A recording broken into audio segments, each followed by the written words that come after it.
entreprises où la charge de travail est absolument démesurée et place les salariés dans des situations proches du désespoir. Les conséquences d'une trop forte charge de travail, c'est le développement de stress professionnel, et ensuite d'usure mentale, et puis à la fin d'usure physique. On sait que cette charge-là, elle renvoie in fine aux limites physiques des êtres humains.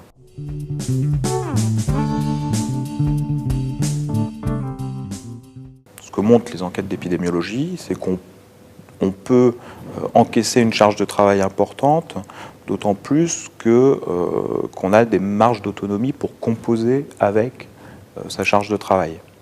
Bon, on sait que quand, par exemple, il y a une charge de travail qui, pour des raisons conjoncturelles, augmente très fortement, on peut ménager plus d'autonomie aux salariés pour faire face. C'est-à-dire, finalement, leur faire confiance pour remplir les objectifs que s'assigne temporairement l'entreprise.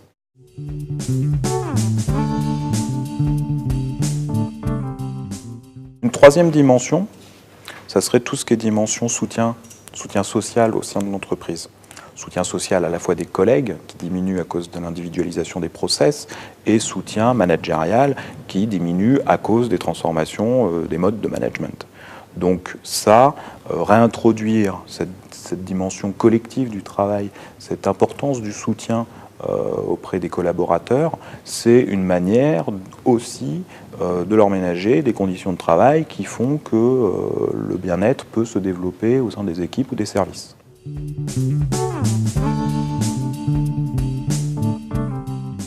Cette dimension de sens au travail, qui s'articule autour de l'utilité des tâches et de leur intérêt. Et puis aussi, ce sens du travail, il engage la professionnalité des salariés. C'est finalement l'image qu'on a de soi-même en tant que professionnel, et puis l'image qu'on donne aux autres en tant que professionnel. Donc c'est également l'image, c'est sa valeur sociale finalement qui est en jeu, et pas que professionnelle.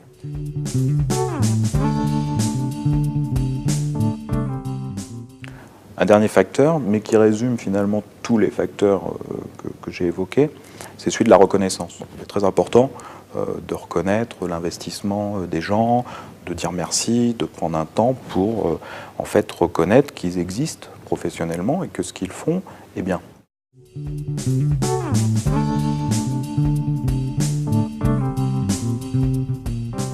Finalement, le bien-être au travail, c'est quoi? C'est reconnaître à la fois les individus dans leur humanité, pour employer des grands mots, et dans leur humanité professionnelle. Voilà. La pire chose en fait qu'on peut voir quand on fait des entretiens avec des salariés dans le cadre d'expertise, de diagnostic ou d'audit, la chose qui est la plus mal supportée, c'est d'être considéré comme un pion. C'est-à-dire finalement de ne pas exister en tant qu'individu social et professionnel.